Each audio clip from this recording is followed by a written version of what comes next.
Olá, amigos e amigas da TVR Sul. Começa mais um programa Azul Encarnado. Tubarão, a cidade azul, tem seus vermelhos. Vermelhos que acreditam em um Brasil socialista. Nós queremos encarnar, avermelhar e dar corpo ao socialismo aqui, nesse azul. O Azul Encarnado é um dos braços do Comitê Popular de Lutas de Tubarão e região. Quer contribuir e se organizar? A luta popular é uma libertação coletiva e uma necessidade individual. Mande mensagem para a gente pelo Instagram, @azul.encarnado, que está aparecendo aqui na moldura do vídeo e na descrição do podcast. Esse programa é também parte da TV e rádio da classe trabalhadora do Sul Catarinense, a TVR Sul. Contribua com a nossa TV comunitária através do Pix, que está aqui na moldura da tela e também na descrição do podcast. Nosso convidado de hoje é Elias Jabbour, professor da Faculdade de Ciências Econômicas da Universidade do Estado do Rio de Janeiro, do Programa de Pós-Graduação em Ciências Econômicas. Também compõe o Comitê Central do Partido Comunista do Brasil, PCdoB. Além da sua pesquisa acadêmica sobre novas formações político-econômicas do século XXI, Elias também é trabalhador da popularização do conhecimento. Além de sua participação no programa Conexão Xangai, junto com André Roncalha e Wallace Moreira, Elias também produz conteúdo no canal da Fundação Maurício Grabois. Elias, passo então a pergunta feita pela Juliana Adriano, coordenadora do Movimento dos Trabalhadores Sem Terra de Santa Catarina. Olá, Elias, Léo, todas e todos que estão nos ouvindo. Eu me chamo Juliana Adriano, integro o Movimento Sem Terra em Santa Catarina. Faz parte do programa agrário do Movimento Sem Terra a agroecologia, porque num primeiro momento foi pensada mais para a matriz tecnológica, pensando no direito de toda a população acessar comida de verdade, comida sem veneno, e é também imaginando, né, que quem mora no campo tem esse direito à diversidade da vida. E com o desdobrar do tempo a gente foi entendendo que a agroecologia ela demandava muito mais do que isso, né? Demanda esse resgate dos saberes ancestrais, a junção com as tecnologias, com o que a ciência desenvolve, mas integra também a toda a dimensão da vida no campo. Então tem que ver com saúde, tem que ver com educação, mas especialmente que não tem como a gente avançar na agroecologia sem o processo de luta por ela, né? Luta pelo acesso à terra, a capacidade de poder produzir, né? O acesso às políticas públicas, entre outros. E nesse sentido, para a gente tem se tornado muito importante entender melhor como é que a China tem lidado, né, frente a essa situação. A gente tem muito mais informações sobre como é que a China acessa os outros países, a demanda por água, por soja, e a coisa muito mais relacionada externo à China, né? Mas a nós também interessa saber como ocorre desde a China o fazer agricultura, né? E a gente sabe, né, porque é uma população ancestral que lida com a agricultura, que domesticou o arroz, que sempre teve essa demanda, né? Que tem cerca de 7% só das terras aráveis, mas ao mesmo tempo também usa 35% do veneno a nível mundial, né? A gente sabe que teve direcionado muito mais, né, a conseguir exterminar com a pobreza e ao mesmo tempo, né, enquanto isso foi se tornando soberana na produção de arroz, tem avançado para a soberania frente à soja. E felizmente, assim que atingiu a meta de eliminação da extrema pobreza, que faz pouco tempo, né, faz alguns anos só, a dimensão da civilização ecológica ela se tornou muito mais forte no debate chinês, né? Inclusive teve um dos discursos do presidente Xi que ele citou um provérbio antigo chinês que dizia que águas cristalinas e montanhas verdes são tesouros inestimáveis. E desde então as metas com a questão ecológica têm avançado muito no governo chinês, né? Tanto que eles têm tratado de civilização ecológica e no que tange a agricultura, de uma agricultura ecológica, né? E de acordo com o professor Wen Jiejun, que é uma das pessoas que integra o Partido Comunista e é professor universitário, um economista agrícola, na verdade, né? Ele faz uma proposta bastante interessante, assim, que vem de todas as dimensões. Desde lá o agricultor, o camponês no campo da produção, as políticas públicas, o acesso ao transporte, mas elas ainda não estão segmentadas como as metas do planejamento que o governo chinês também tem cumprido, né? Então, gostaria de saber se o professor Elias tem mais informações nesse sentido, né, de como é que a China tem avançado frente a uma agricultura ecológica, como eles chamam ele, a agroecologia do jeito que a gente chama, e ao mesmo tempo o quanto que a China pode contribuir para o todo das metas ambientais, que são tão caras e necessárias para todo o planeta. Então, muito obrigada. Fico no aguardo. Primeiro que uma pergunta, desculpa, só que eu não posso deixar de agradecer publicamente a sua presença aqui, Elias, ela foi muito querida, muito esperada. Com você, a palavra, com a pergunta da Juliana. Primeiro que a pergunta da Juliana é uma daquelas perguntas fundamentais hoje da nossa época histórica, né? Que é a questão que envolve uma transição verde na agricultura, não somente no Brasil como no mundo, né? E no caso da China em particular, né? Porque eu estava numa banca de mestrado mais cedo e eu até perguntei para a aluna da banca qual foi a última notícia boa que nós recebemos da China, né? Ou seja, não chega notícia boa da China aqui no Brasil, não é? Muito pelo contrário, vai até para se lançar um livro agora nos Estados Unidos, onde conta-se a história da máquina de mentiras que os americanos criaram ao longo do tempo para poder defenestrar os seus adversários externos. Então, a China hoje é o principal foco da construção de fake news e da construção de uma narrativa para mostrar para o mundo que a China é uma grande ameaça à estabilidade mundial. Então, esse tipo de oportunidade que nós temos aqui é uma oportunidade para combater a desinformação. Até porque nós temos hoje a China como principal parceiro comercial do Brasil, não é? E falar mal, ter uma má visão, fazer fake news, nosso principal parceiro comercial do Brasil, é muito ruim para o nosso progresso, né? Ainda mais quando percebemos que, se nós pensarmos o futuro do país em termos de reindustrialização, que é a forma como eu penso o Brasil, o futuro do Brasil, a China tem um papel fundamental nisso, né? A gente pode até discutir isso em outro momento, o papel da China no nosso processo de reindustrialização. Sobre a agricultura chinesa e a agroecologia, eu acho que primeiro nós temos que partir de um pressuposto que aqui no Ocidente nós abraçamos muito assim, essa visão, inclusive a esquerda, de que ser humano e natureza são entes separados, não são. Isso é muito estranho a Marx, né? Ou seja, ser humano e natureza são parte de uma totalidade. E os chineses têm uma clareza disso muito absurda, não é? Então, a modernização da agricultura chinesa hoje, por exemplo, essa modernização passa necessariamente para a transformação de um país que era, vamos dizer assim, baseado na pequena propriedade, para um país onde a propriedade não seja grande ou pequena, mas sim cada vez mais com uma altíssima composição orgânica do capital. O que isso significa?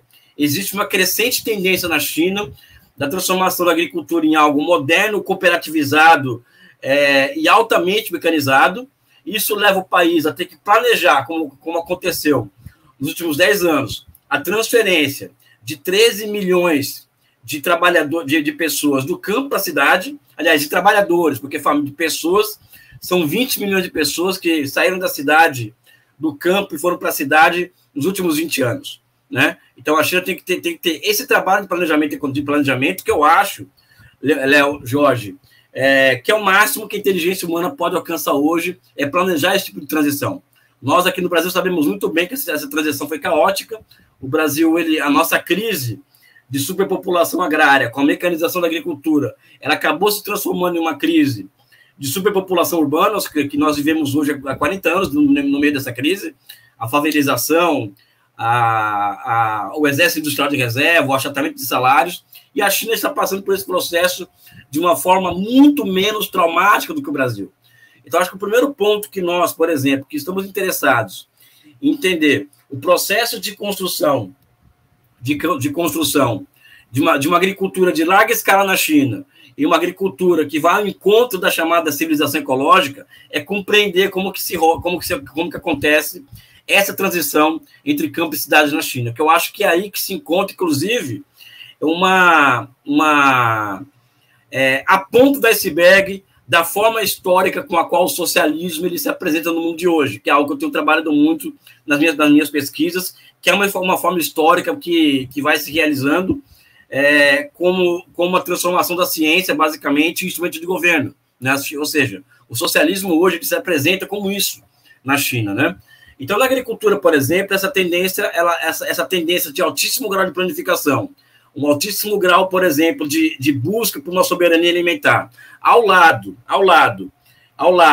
de uma política de preservação e ampliação de espaços para áreas verdes, ela é uma constante. Então, a China, por exemplo, em 40 anos, ela entregou mais áreas de cultivo para florestas do que o resto do mundo todo junto, né? A China, por exemplo, quem diz isso é o Al Gore, ou seja, não é nenhum comunista dizendo.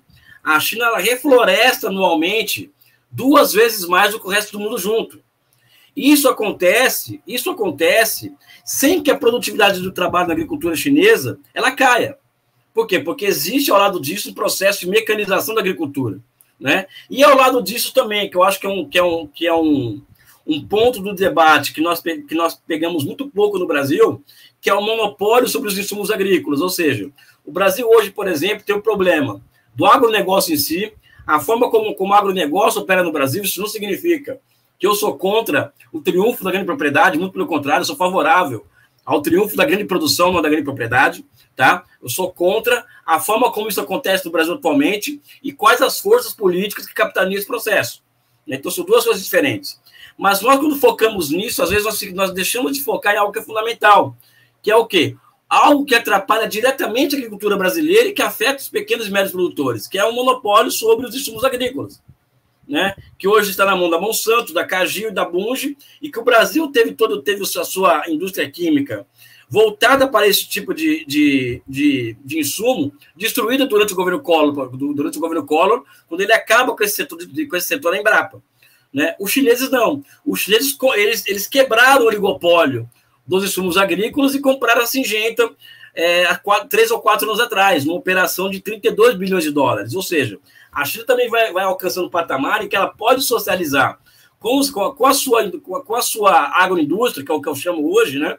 Porque na China existe cada vez menos agricultura camponesa, literalmente dita, né? Ela pode muito bem socializar esse tipo de insumo que no Brasil é caríssimo e carece de custo de produção para todos os setores da agricultura. Por fim, o que eu acho, Léo Jorge, quando nós falamos de agroecologia, a gente tem que sair um pouco do campo do ideal, né, e entrar um pouco no campo do real.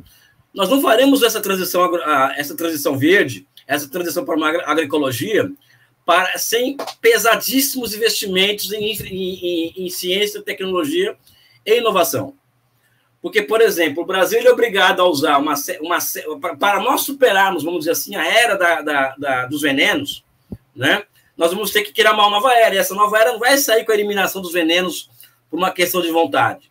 Ela vai sair, nós vamos superar essa época dos venenos na medida em que nós tivermos capacidade financeira e a utilizarmos para investir pesadamente em ciência, tecnologia e inovação. Então, eu acho, por exemplo, que os movimentos do Brasil, sociais do Brasil, quando falam em agrotecnologia, em agroecologia, temos que dar uma atenção fundamental ao processo de inovação tecnológica, ou seja, nós não vamos superar a era dos venenos do Brasil por nada, por algo, pelo fim do veneno em si, e sim com culturas e com variações genéticas na agricultura que permitam que nós não precisemos mais de venenos para poder entregar estabilidade à nossa produção agrícola do país, né? Eu penso muito dessa forma, né? Eu não sei se eu respondo toda a pergunta dela com isso, mas ao menos eu tentei aqui dar uma clareada no debate, que é um debate muito quente, né? Perfeito, Elias. Só para tentar ir um pouco mais a fundo, então, você acredita que a dita Revolução Verde, ela precisa, digamos, ter um passo a mais no sentido de caminhar para a agroecologia? É necessário mais desenvolvimento técnico-científico para que a gente possa ter o mesmo nível de produtividade, ou ainda maior, mudando o padrão de produção? É necessário mais desenvolvimento e do ponto de vista de soberania científica dentro da agroindústria brasileira? Não, eu não tenho a menor dúvida disso, sabe? É algo que eu sempre discuto com os companheiros do MST e de fora do MST, né? Essa questão, porque nós não tratamos dela. Então, nós acabamos por tratar essa questão da transição para uma agricultura ecológica de forma muito moral, entendeu? Muito lúdica, quando, na verdade, é um processo que é caríssimo, inclusive. É um processo que, sob o meu ponto de vista, custa bilhões e bilhões de reais. Né? Não é um processo fácil. E quem pode estar, olha só como que as coisas são, quem pode começar a encaminhar esse processo talvez seja o próprio agronegócio. Quando eles perceberem nesse processo, uma fronteira de acumulação, eles podem dar início a ele. Entendeu? Ou seja, existem bandeiras que vão além da agroecologia, que servem de base para um discurso consequente sobre a questão da transição para a agroecologia, que nós não dominamos. Né? Então, o Brasil precisa de ter um sistema nacional de inovação tecnológica, coisa que foi destruído ao longo do tempo, que nós não temos. E sem esse sistema, nós não vamos caminhar para uma agroecologia de fato. Vamos ficar um discurso lúdico, bonito, com as nossas místicas, etc., mas nós não vamos caminhar de forma concreta para isso. Eu falo analisando a partir de uma leitura marxista da realidade, ou seja, para Marx, a ciência e a tecnologia eram forças produtivas autônomas, né? E não existe desenvolvimento sem forças produtivas, e nós não vamos trabalhar com a ilusão de que o que nós estamos tentando, ao falar de agroecologia, é abrir um novo capítulo no processo de desenvolvimento da agricultura brasileira, ou da agroindústria brasileira, né? Ou seja, um outro capítulo, e cada capítulo que se abre do processo de desenvolvimento cada capítulo que se abre, cada vez é muito dinheiro, que é muito capital que se é investido para se inaugurar uma outra página, né? Então, existe uma dimensão que é científica, tecnológica, e que, no fundo, ela é uma dimensão financeira do processo. E eu percebo que, muitas vezes, nós que somos no campo democrático, nacionalista e popular, não temos domínio sobre isso. Então, acabamos com um discurso lúdico, um discurso mais moral, um discurso anti-agronegócio, não pelo fundamental, mas porque o agronegócio é feio, nós somos bonitos, ou seja, e que nós podemos, inclusive, acabar perdendo esse debate, porque podemos trabalhar com a hipótese de que se eles, o agronegócio, perceberem nisso uma outra fronteira de acumulação econômica, eles podem começar a encaminhar esse processo. Uhum. Pois Elias, a minha pergunta vai exatamente nesse sentido. Você traz para o debate público e tem popularizado isso, digamos, um pensamento um pouco contra-intuitivo de uma certa intuição, de uma certa tradição do pensamento comunista que trata a transição socialista, ou pelo menos em parte, como um tipo de antagonismo não dialético em relação ao capitalismo, que trata o comunismo como um grande avanço do setor público sobre o setor privado de uma maneira absoluta. A pesquisadora chinesa Ting Shaks, do Instituto Tricontinental, tem um livro no qual ela relata justamente essa mais fundamental, que, né, para nós é muito cara, essa luta contra a miséria, que teve aí na pergunta da Juliana. Esse processo de luta contra a miséria não foi feito, pelo menos ela relata dessa maneira, como um grande avanço, uma grande construção de enormes serviços públicos, equiparando, tentando fazer uma comparação, não foi construído um SUS, um Sistema Único de Saúde na China, tal como foi feito aqui. Mesmo assim, eles conseguiram vencer, né, a miséria. Você acha, Elias, que tem algum nível de correlação? É sempre muito difícil, sempre pouco recomendável que a gente pegue receitas, né? Mas é um paradigma, em algum sentido, que seja de referência crítica à experiência chinesa. Nesse sentido da superação da miséria, nesse sentido da superação do ponto de vista da ação marxista sobre a pobreza, como que você acha que a experiência chinesa pode nos fazer pensar sobre isso, pensar para além do atendimento, digamos assim, do Estado, pura e simplesmente? Há correlação possível entre a experiência chinesa de superação da miséria e o caminho da superação da miséria no Brasil? Eu acho que sim, porque uma coisa que me espanta muito, e eu não tenho no problema de tratar temas de fronteira, temas polêmicos, né, ou falsas polêmicas, né, que não existe, por exemplo, solução para o problema da pobreza no Brasil sem crescimento econômico.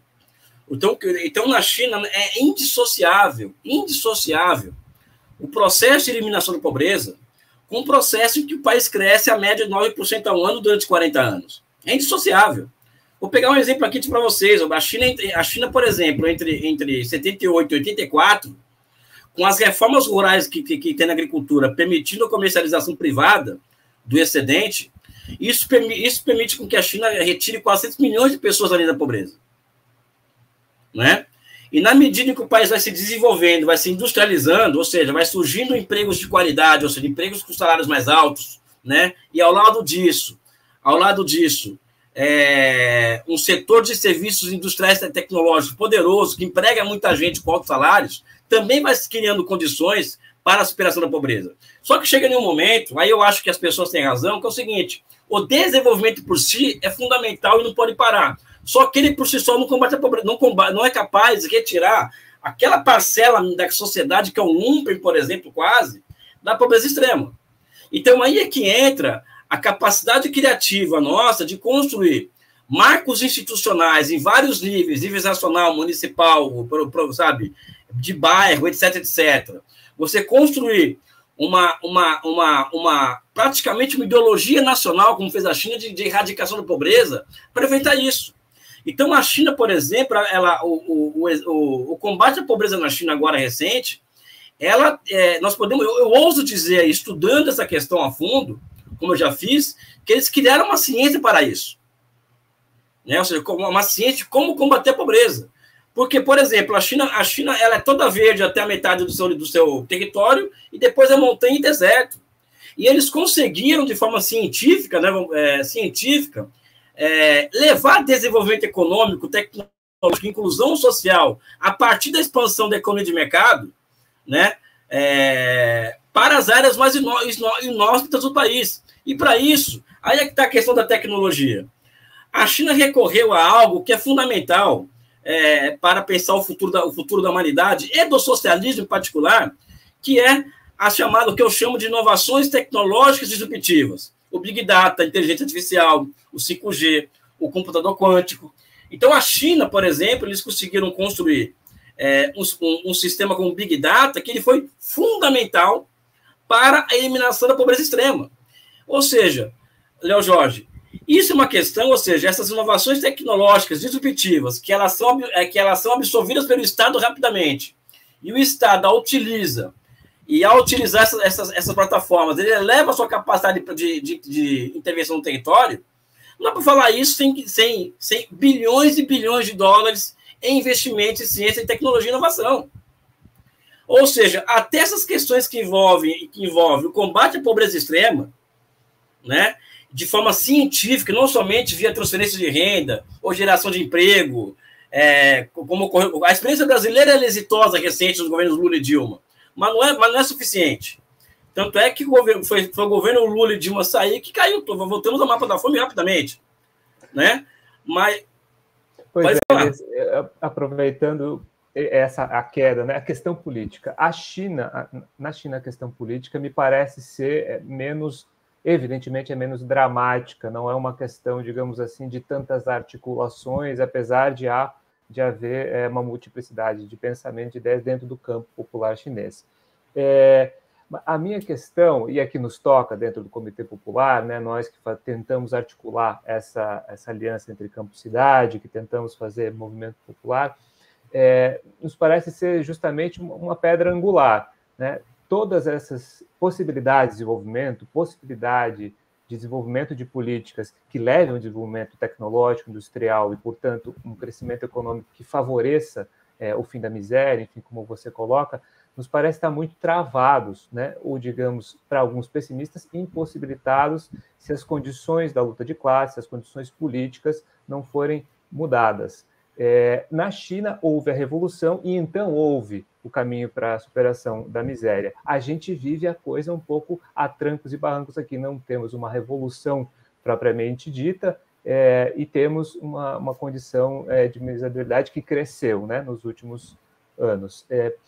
Qual é o papel, Elias, você vê, da militância, né, dos movimentos de base nessa articulação? Qual é o nível de tensão e de organização hoje, dado toda a situação muito delicada, muito sui generis, muito nova que a gente vive nesse período que estamos agora? Qual é a função da militância de base? Qual é o horizonte, o caminho? Qual é a formação de poder que é capaz, digamos assim, de dar estofo, da força, da munição para a possibilidade dessas mudanças que você aponta? Eu acho que elevar a 10ª potência a pressão sobre o governo, eu acho que existe hoje uma luta em torno da política monetária, que é uma luta fundamental ao combate à pobreza, porque se nós não tivermos nós não tivermos soberania sobre a moeda nacional, nós não temos condições de fazer absolutamente nada. Então, por exemplo, eu tenho colocado em discussão o papel da moeda pública, né, porque hoje a moeda, ela, com a autonomia do Banco Central e com o Roberto Campos Neto no comando daquela instituição, a moeda hoje é semi-privada, ou seja, ele liga para o André Esteves e pergunta qual é a taxa de juros melhor que ele quer, ou seja, é semi-privado. Agora, isso é uma outra questão, Léo, que eu falo isso com muita força, que a gente precisa estudar, né, cara? Sabe? Eu acho que sobra ativismo no Brasil, em certa medida, muito ativismo, é muita transpiração para muita pouca inspiração, né? Ou seja, esse é um problema muito sério, ou seja, a negação da teoria, a negação do estudo, ou seja, não estou falando de movimento já A, B ou C, eu falo que é um fenômeno generalizado na sociedade, inclusive na esquerda, de achar que o movimento é tudo, entendeu? E que nós não precisamos ter uma base teórica para enfrentar a realidade. Né? Então, por exemplo, essa questão do combate à miséria, isso leva, por exemplo, à discussão que eu estou falando dos investimentos em agroecologia, dos investimentos em ciência, tecnologia e inovação. Isso demanda bilhões de dólares. Eu estou falando aqui, Léo, de um liberal, que é o Paul Romer, por exemplo. Paul Romer ele ganha um prêmio Nobel de Economia com a seguinte tese, é um liberal, tá? Que o futuro da economia é queimar dinheiro. O que é queimar dinheiro? É investir absurdamente em inovações tecnológicas. Nós sabemos que investimento em inovação, a chance de dar certo uma inovação é de 0,3 em 10.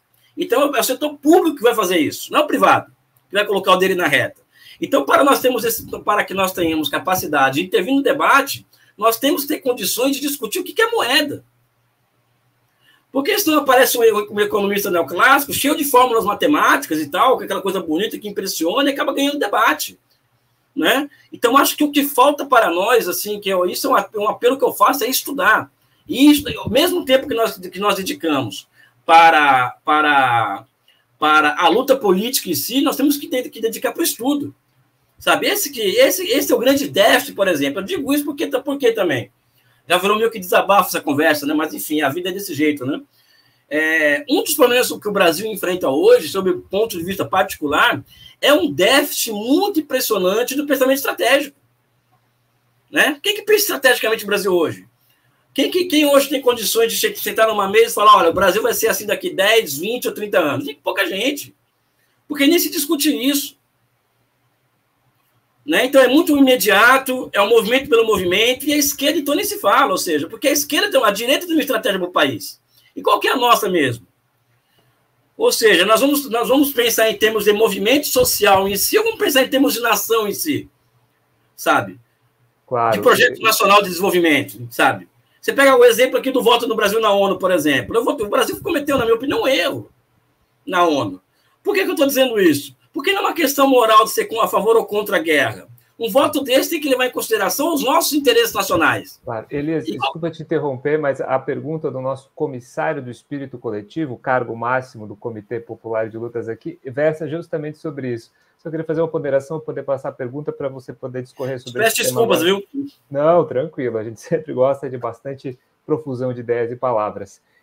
Mas no tocante aos movimentos populares, né? Claro, eu não sou membro da direção do MST, enfim, tenho outras vinculações, mas também me parece justamente isso, que aqueles que contam com a agência dos pobres, do poder popular nesse sentido, da organização das lutas populares por moradia, carece, me parece, não damos esse passo, temos de dar, né? Mas é algo que é pouco evidenciado justamente de qual é o papel na transformação econômica do país, da agência da classe trabalhadora no sentido da sua base. Realmente isso parece muito importante.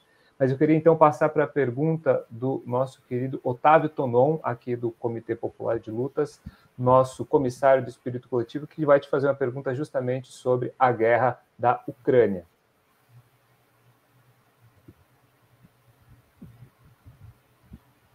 Primeiro, eu gostaria de dizer que eu estou lendo o seu livro. Perdão, botei ele. Olá, companheiro, professor Elias Jabbour. Primeiro, eu gostaria de dizer que eu estou lendo o seu livro. Não vou fazer perguntas referentes ao livro, porque ainda estou no capítulo 4 dele, então vou fazer outras perguntas. A primeira pergunta é referente a um vídeo que o professor gravou para a TV Grabois há um ano atrás, que tinha o tema Guerra na Rússia e Ucrânia, o que a grande mídia não conta. Gostaria de saber se após um ano do conflito entre Rússia e Ucrânia, se o professor mantém a mesma opinião pró-Rússia. E a outra pergunta é referente à venda dos tanques Guaranis ao exército filipino. A revista Veja trouxe uma matéria sobre esse embargo, mas não é sobre a narrativa da Veja que eu quero falar, mas sim sobre a questão da tecnologia, a dependência. Isso trouxe à tona a dependência que o Brasil tem da tecnologia. Então, assim, a pergunta é qual o caminho que o professor vê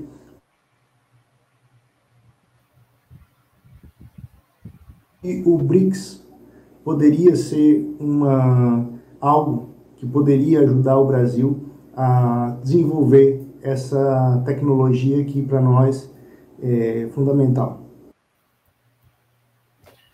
Só pergunta difícil, né? Ou fácil, né? Vamos lá, Léo. Primeiro que eu mantenho minhas opiniões em relação a esse conflito, né? Eu não acredito particularmente que seja um conflito da Rússia contra a Ucrânia, eu acho que é entre a Rússia contra a OTAN, né? E eu acho que inclusive, eu elevo ao nível de uma rebelião armada contra a ordem liberal existente e aprofundada a partir de 1991, com o final da União Soviética, uma ordem que humilhou a Rússia durante 30 anos, ou seja, a Rússia foi humilhada pelo Ocidente nos últimos 30 anos, ela foi alçada ao grau, ela foi jogada ao grau de país de terceira ou quarta categoria, ou seja, a Rússia simplesmente se rebelou contra isso. Porque, gostemos ou não, achemos, independente do que nós achamos, lá eles têm um espírito nacional muito forte, coisa que nós não temos no Brasil, por isso que nós somos um país com uma fragilidade ideológica muito grande, né? Nós não nos vemos como uma nação, nos vemos muitas vezes como movimento, como isso, como aquilo, mas não como brasileiros, que eu acho, né? Eu acho que o dia que nós começarmos a nos observarmos acima de qualquer não, como brasileiros, aí sim podemos pensar em uma transformação social qualitativa, principalmente no rumo de uma formação econômica e social de nível superior que é o socialismo, né? Mas eu mantenho essa questão da guerra da Ucrânia, aquela opinião da guerra da Ucrânia, mais fortalecida ainda, né? Os americanos hoje é o principal interessado em continuar aquela guerra, quando todo mundo quer acabar com aquela guerra, os americanos eles são os maiores interessados naquilo. Pode haver uma subestimação da Rússia, pode, mas aí que está a questão, existe tanta informação que vai e vem que a gente não sabe o que é verdade ou mentira sobre essa guerra, sobre o que está acontecendo. Eu acho que a Rússia conseguiu construir um grau de resiliência muito grande, né? E ela poder manter uma guerra até um nível hard, vamos dizer assim, né? Um nível de anos, né? Que talvez seja a própria tendência seja essa, né? Mas acho que esse é um ponto, ou seja, eu mantenho o que eu coloco, né? Aqui eu volto a criticar o voto do Brasil na ONU justamente por essas questões que você levanta. O Lula fez um discurso logo depois da posse, da eleição dele, em que ele fala o seguinte: o Brasil está de volta ao mundo. E eu acho que existe um problema de conceito muito claro nessa afirmação dele. Não no que ele fala, porque o que ele fala é interessante. Mas acho que existe um problema de conceito, que é qual? Qual que é o preço que o Brasil vai cobrar para a sua volta ao mundo? Voltar ao mundo por quê mesmo? Porque nós somos um país grande, bonito, porque nós muitas vezes nós nos superestimamos, como é o caso agora, ou seja, nós nos colocamos como possível mediador da guerra da Ucrânia, né? Só que quem já apresentou as propostas disso daí é a China, logo uma hora depois da China se abster e votar contra a Rússia, ela apresenta uma proposta com 12 pontos muito razoáveis, né? Então, qual que é o preço desse negócio mesmo? Eu acho que o preço da volta ao Brasil ao mundo deve ser muito claro. Para a esquerda não é, tá, pessoal? Eu sou muito crítico à esquerda brasileira, como vocês percebem, né? Nosso preço é o processo de reindustrialização do país. Acho que esse é o preço que o Brasil deveria cobrar, e esse mote interno, porque sem reindustrialização não tem fim da pobreza, não tem agroecologia, não tem emprego de qualidade, não tem futuro para os jovens, ou seja, a indústria é fundamental. né? E como eu trabalho com a noção de não separação entre ser humano e natureza, o processo de industrialização, ao elevar a técnica, ela é fundamental para a preservação ambiental também, tá? Enfim, essa é uma outra discussão. Mas, por exemplo, você falou da dependência tecnológica. O Brasil hoje ele tem um exército que não existe, do ponto de vista de equipamento, etc., né? E a principal potência militar do mundo, depois dos Estados Unidos, é a Rússia. Ou seja, a Rússia é parte do BRIC. Né? Ou seja, uma votação dessa, por exemplo, ela deveria ter um preço. Ó, eu vou me abster, não vou votar a teu favor, porque eu também não posso me comprometer a esse nível, mas olha, eu quero conversar contigo sobre a possibilidade de modernização das nossas Forças Armadas a partir de vocês. Evidente que as coisas não são tão simples assim. Isso é negociação de nível de estadista, não é nível de molecagem, né? Mas acho que é algo a ser elaborado por nós, por exemplo, antes de pensar um voto desse. Né? Temos agora essa questão da que foi a visita do Lula aos Estados Unidos. O que foi discutido ali mesmo? Né? O que de interesse nacional, de fato, foi discutido com os americanos hoje, Léo Jorge? Os americanos hoje eles estão implementando um programa que é o Inflation Reduction Act, ou seja, uma política industrial de centenas de bilhões de dólares que busca jogar para frente a fronteira tecnológica para fazer com que a China corra atrás deles. Então, por que o Brasil não foi lá negociar a sua parte desse latifúndio, por exemplo, ao invés de falar de democracia e direitos humanos? Que é evidente que são temas fundamentais, mas não acho que sejam temas a serem discutidos com os Estados Unidos, em particular, sabe? E por aí vai os exemplos que se multiplicam em várias áreas. Agora vai ter uma visita do Lula à China. Qual que é a nossa agenda com a China hoje mesmo? Né? Por exemplo, discutimos os investimentos, a troca de commodities, de soja, ferro e petróleo, por 100, 200, 300 bilhões de reais, de infraestruturas de trens de alta velocidade ou não? Porque se não for isso, não interessa para muita coisa. Porque hoje existe uma questão, Léo Jorge, que é o seguinte: nós falamos de agroecologia, nós falamos de reindustrialização, mas não falamos uma coisa que é básica, que é qual? O nosso território, as bases físicas do nosso território estão altamente comprometidas. São 40 anos de neoliberalismo no Brasil, praticamente, 30 anos de neoliberalismo, com interregno entre Lula e Dilma, e que as nossas infraestruturas elas foram destruídas. Você não viaja de Porto Alegre a Manaus fácil de carro. Então, se nós não resolvemos essa questão, que é uma questão de soberania nacional envolvendo a reconstrução da base física do nosso território, via trem de alta velocidade, como que fica isso aí? Porque a China lança uma tendência que o Brasil deve acompanhar. Se os americanos lá atrás lançaram a tendência do automóvel, o Juscelino Kubitschek, que foi um grande estadista, percebe isso e constrói milhares de quilômetros de estrada, constrói uma indústria ancilares automobilística, uma indústria metal-mecânica que se transforma no maior parque metal-mecânico do mundo dos anos 80, né, que foi destruído logo em seguida, mas ninguém fala que a gente teve isso, porque a moda hoje é falar mal do Brasil pela direita e pela esquerda, né, falar mal do nosso passado. Né, esse país não presta, esse país não devia existir, é patriarcado, é escravidão, o nosso passado é indigno, mas está aí, o Brasil tem um território gigantesco e é um país que pode alcançar uma condição de ser o país que vai abonar a paz mundial por conta do tamanho do nosso território construído durante 500 anos. Ou seja, existe uma questão de soberania posta com as infraestruturas que nós devemos tratar com muito mais profundidade. E a solução está na China, que entrega uma tendência hoje à planificação da nossa economia a partir da capacidade que a China tem mostrado de exportar grandes bens públicos. Falta aí, no caso, nós, do campo popular, temos capacidade de construir as plasticidades institucionais necessárias para que essa parceria, de fato, aconteça no nível que eu estou propondo, né? Uhum. Elias, temos, digamos assim, na política internacional, dois polos, né? O polo capitalista pleno, que, digamos, é os Estados Unidos junto com a Europa, e o campo socialista, socialismo com características chinesas e o seu campo. O Brasil tem sua divisão interna, digamos que hoje a classe trabalhadora, os seus emissários compõem o governo, temos o governo, mas nós temos uma burguesia muito particular no mundo, que é uma burguesia antinacionalista. Aliás, acho engraçado que a burguesia nacionalista russa não é chamada de burguesia nacionalista, claro, essa alcunha a burguesia brasileira jamais usaria, são chamadas de oligarcas, uma coisa meio sui generis, um tanto exótico, um burguês nacionalista, para a nossa burguesia é algo que chega a ser estranho. Mas o Brasil está posicionado de uma maneira que vai enfrentar de novo um período histórico novo, novas contradições, dada toda a experiência. Nós vivemos sob a influência dos Estados Unidos, o voto do Brasil na ONU, evidentemente, está muito imbuído dessa boa perspectiva, boa articulação, ao mesmo tempo com os Estados Unidos e com o campo socialista contemporâneo. Qual é o poder, Elias? Quais são os recursos, digamos assim, a dinâmica interna da luta de classe, do ponto de vista do Estado, que o Brasil tem? Quais são os recursos que o Brasil tem para se posicionar nesse sentido que você aponta, com transferência de tecnologia, com o desenvolvimento da indústria?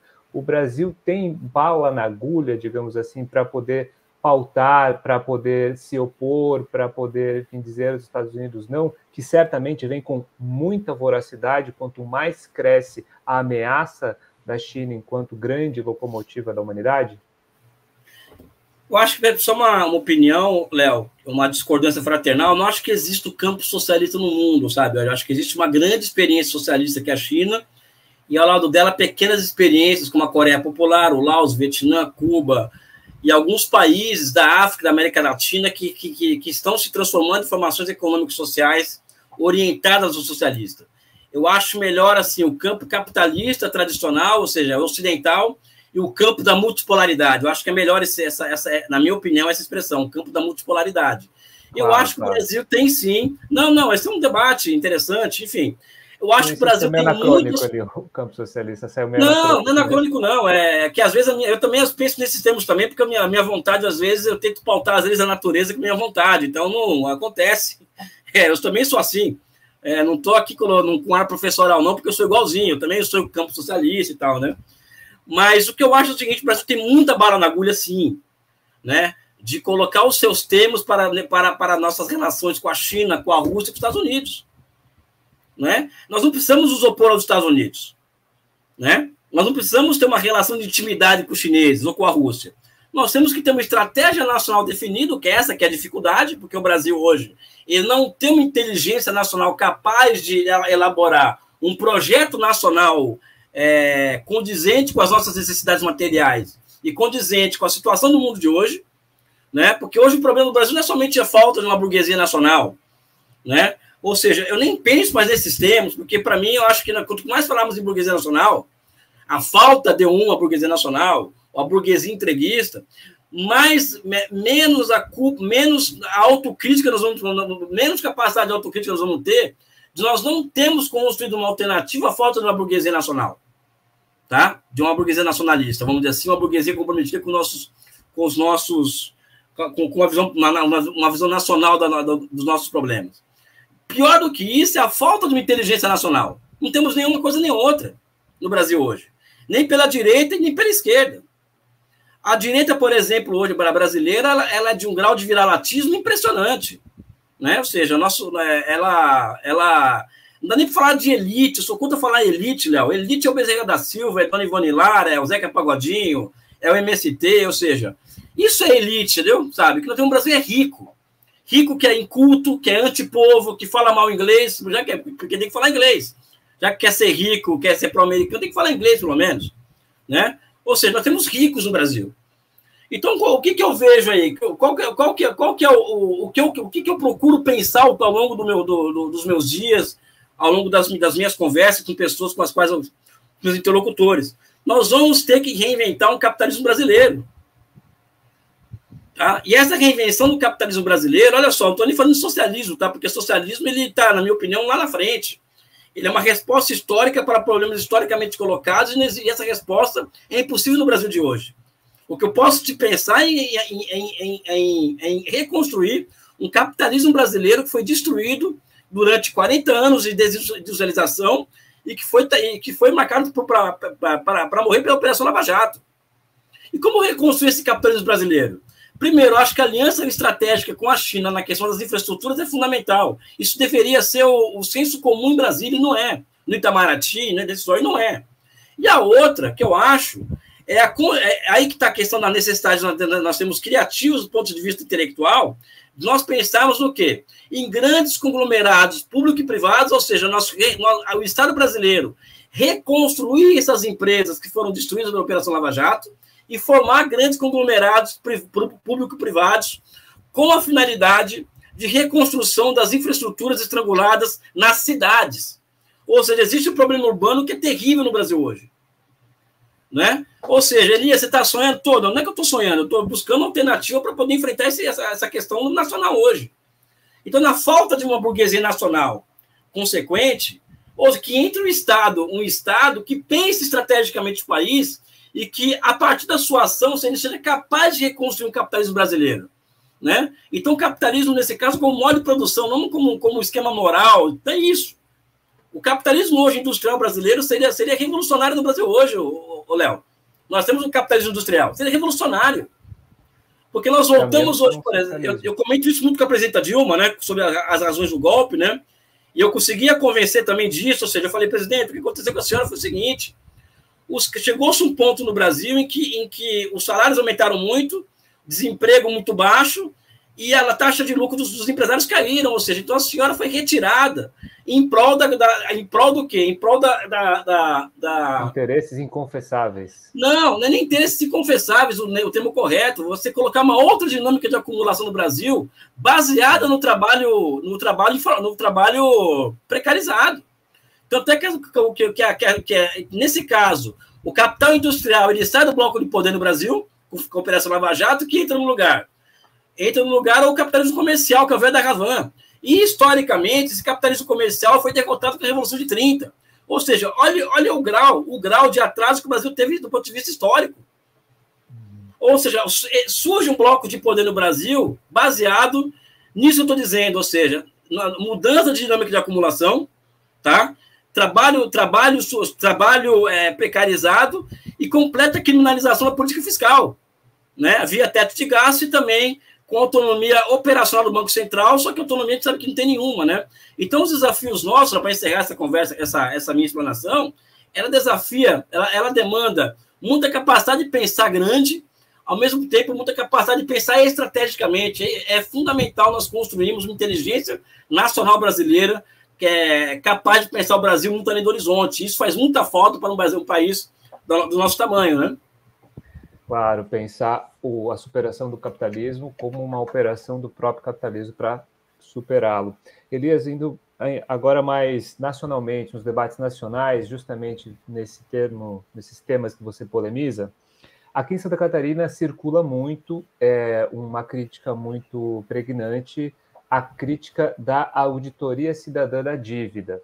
Essa perspectiva propõe, né, o famoso gráfico da pizza, em que os juros e amortizações da dívida pública não sejam pagos e que haja uma revisão para que a gente possa, então, colocar esse dinheiro dentro da economia.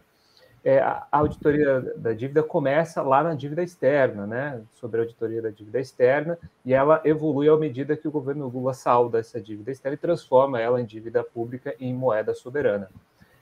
Como é que você vê essa crítica e quais são os efeitos dessa perspectiva de esquerda sobre as possibilidades de superação do capitalismo, desenvolvimento nacional? Como é que você vê essa crítica?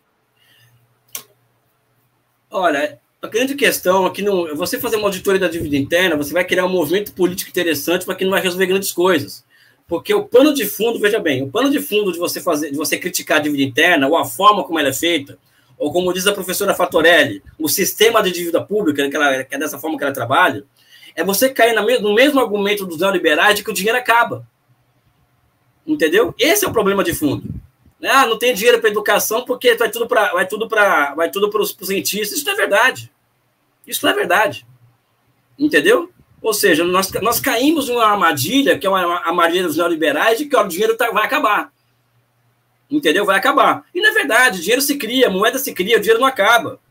Né? O que nós temos que pensar, eu acho, é que a redução da taxa de juros passa, a auditoria da dívida pública, pessoal, desculpe, não vai nem triscar no problema. Sou favorável, apoio, assino embaixo, estou no movimento, sabe? Mas eu sou um cara que estuda economia, idólatro de economia, e isso também pode cair, eu sei como funcionam certas coisas, isso pode cair no discurso que criminaliza a dívida pública, pessoal. Que é o discurso da direita. E a dívida pública é uma arma política. Então, a crítica que qualquer Estado nacional usa para os seus fins estratégicos. Então, nós não temos que criticar a dívida pública em si, e sim colocar o dedo na ferida do bloco de poder que está instaurado no país. Esse é o X da questão. Então, você combater, por exemplo, a dívida pública tal como ela se apresenta hoje, é você bater no Roberto Campos Neto, é falar que a taxa de juros no Brasil é uma indecência, e provar cientificamente que ela é uma indecência, não para apenas dizer que ela é muito alta, sabe? Então, eu sou crítico à ideia da auditoria cidadã da dívida por esse aspecto, porque o parte pré-neoliberal, Léo Jorge, desculpa falar desses termos, o parte desse discurso da auditoria cidadã da dívida é neoliberal, ou seja, o dinheiro acabou. Então, não se investe em saúde e educação, por quê? Porque não tem dinheiro, porque o dinheiro vai para os rentistas. Sendo que o Estado tem condições de criar moeda. Nós temos umas moedas soberanas, entendeu? E é evidente que eu não estou aqui assinando embaixo de dinheiro que vai para rentista. Não estou dizendo isso, sabe? Foi 600 bilhões ano passado, sabe? E é um dinheiro considerável, não para investimentos em áreas sociais ou em infraestrutura. É um dinheiro fundamental para a diminuição da desigualdade social no Brasil. Então, a chance de nós cairmos numa discussão moralista sobre a dívida pública a partir do discurso da auditoria cidadã da dívida é muito grande. Elias, você assina o manifesto? Assino. Elias, eu estou em tudo. Sabe, eu sou um combatente, eu sou o cara da luta política. Agora, eu sou um cara que observa cientificamente as coisas, não tem... E sou muito crítico, eu sou um cara muito difícil de ser convencido. Sabe? Claro. Essa crítica, Elias, eu acho que vai muito em favor do que você estava colocando em relação ao estudo, me parece, né? O livro O Capital, se chama Capital Crítica da Economia Política. Ao longo do tempo, eu sou de uma geração que se criou onde o debate da economia, no sentido do manejo da economia, da moeda, se fazia muito pouco, né? A instrução sobre o debate econômico enquanto ciência se fez muito pouco dentro do marxismo, pelo menos faço esse diagnóstico. Perguntaria se você concorda com esse diagnóstico e, se concorda, por que isso teria acontecido ao longo dos últimos anos? Então, primeiro que a escola neoclássica de economia ela é dominante, muito dominante no mundo todo. O Brasil é um dos únicos lugares do mundo em que existe uma heterodoxia keynesiana, schumpeteriana, marxista. Eu não acho que Marx seja heterodoxo, Marx é outra coisa, que a gente pode discutir depois. Mas que existe um campo não ortodoxo forte. O Brasil é uma exceção no mundo. A questão é que no Brasil não temos uma ortodoxia progressista, como temos nos Estados Unidos. Por exemplo, a Mônica De Bolle, o André Lara Rezende, eles percebem, eles estão acompanhando o que está sendo discutido nos Estados Unidos em matéria de moeda, disso, daquilo. Pela ortodoxia, inclusive. Não é que eles se tornaram heterodoxos, eles percebem que o nosso debate está no século XIX, porque aqui o cara é ortodoxo e reacionário, enquanto que lá você tem uma ortodoxia progressista. Né? Agora, o neoclassicismo econômico ele tem um apelo empírico muito forte. Né? Esse que é o X da questão. Além da esquerda não estudar, desculpa, eu vou usar esse termo aqui, nós não temos o hábito do estudo, né? Não é uma coisa que faz parte do nosso horizonte, felizmente. O neoclassicismo econômico ele tem um apelo empírico muito forte. E eles ganharam debate de ideias. Então, por exemplo, tem um famoso debate que eu fiz com a Renata Barreto, que viralizou na internet, tá, uma econocoach dessa aí, né? Em que rolou uma catarse na internet. Por que rolou essa catarse na internet? Porque há 12, 13 anos, esse tipo de economista de quinta categoria tomou conta do debate público, influencia milhões de pessoas, enquanto eu estou na universidade dando aula. Sabe? Então, eles venceram o debate de ideias. Porque é muito mais fácil você falar para a pessoa que você o Estado não pode gastar mais do que arrecada, do que explicar que não, isso é uma falácia da composição, o Estado ele pode emitir moeda, a família não pode. Claro. Então, o empiricismo deles, o pensamento lógico deles é muito mais fácil de assimilar do que o nosso, né? Sim. Mas pensando agora em termos de autocrítica dentro do campo marxista, você não diria, Elias, que um pouco dessa perspectiva, digamos assim, ocidentalista, não sei se seria o melhor termo, mas que vê a transição socialista, como eu coloquei lá no começo, com um avanço do setor público sobrepondo o setor privado, com pouca dialética, não teria ocorrido esse erro dentro do campo marxista para que a gente se afastasse dos debates da economia enquanto ciência, quanto manejo de políticas públicas da economia e da moeda? Léo, você está sendo muito generoso, cara, porque a esquerda, os marxistas da academia nem nesse nível pensam. O Estado avançando, não, nem nesse nível pensa, sabe? Os marxistas da academia pensam, por exemplo, socialismo. Eles pensam socialismo a partir do princípio da identidade kantiana. A não pode ser B, B não pode ser A. quando a tradição marxista, hegeliana e marxista trabalha com combinações. Então, a China é uma combinação de diferentes formas históricas de produção e de troca, inclusive capitalismo. Então, se tem capitalismo na China, tem todos os males de um país capitalista também na China. Só que o que predomina não é o capitalismo. O que determina a natureza da formação não é capitalista. Então, os nossos marxistas da academia não leram Hegel, por exemplo. Então, trabalha com apriorismo, trabalha com princípios morais, com categorias transcendentais, de que para ser socialismo tem que ser A, B, C, D, E, F, ou seja, uma série de parti-pris que vai de encontro ao que o Hegel dizia e Marx leva adiante, que conceitos se manifestam no movimento real. Então, um bicho que vai aparecer diante da gente, que a gente vai acabar chamando de socialismo, talvez seja completamente diferente daquilo que estava aqui dentro. Então, como a realidade se mostra muito pior muito mais feia do que o nosso desejo, e aquilo ali não pode ser estudado, aquilo é capitalismo. Daí, por exemplo, nem a esquerda comentar que a China eliminou a pobreza extrema. No último ano, por exemplo, os bilionários chineses perderam 18% do seu patrimônio, porque está tendo um avanço sobre os bilionários por parte do Partido Comunista. Mas não, lá tem capitalismo, é feio e tal. Sabe, enfim, você está sendo muito generoso na crítica. Eu acho que o estado da arte do marxismo na academia brasileira é horroroso. E assim, é um baixíssimo nível, inclusive, na minha opinião, né? Desculpa eu falar desses termos aqui, mas é isso, né? Não esperava nada além de polêmica de você, Elias. Elias, para terminar o nosso programa, eu sempre faço uma pergunta tradicional aqui que para você cabe muito bem. De maneira sucinta, se você fosse explicar em poucas palavras o que é socialismo para você. Cara, primeiro que a gente não faz história em condições que nós escolhemos, então a história, o socialismo é que vai aparecer, que aparece, ele é determinado. Ele é determinado historicamente, determinado geopoliticamente. Mas existe pelo menos um ponto, vamos dizer assim, que eu acho que é necessário para caracterizar o socialismo, que é um bloco histórico que representa a maioria da sociedade no poder político, né? Ou seja, eu acho que é o bloco histórico da maioria no controle do Estado. Basicamente, o socialismo é isso, né? Agora, como a forma histórica do socialismo se apresenta vai depender de cada realidade. Na China se apresenta de uma forma, ou seja, na minha opinião, como economia de projetamento, ou seja, uma economia baseada em planificação em nível estrelar, por exemplo, sabe? Em Cuba diferente, Coreia diferente, ou seja, cada lugar vai aparecer uma forma histórica diferente.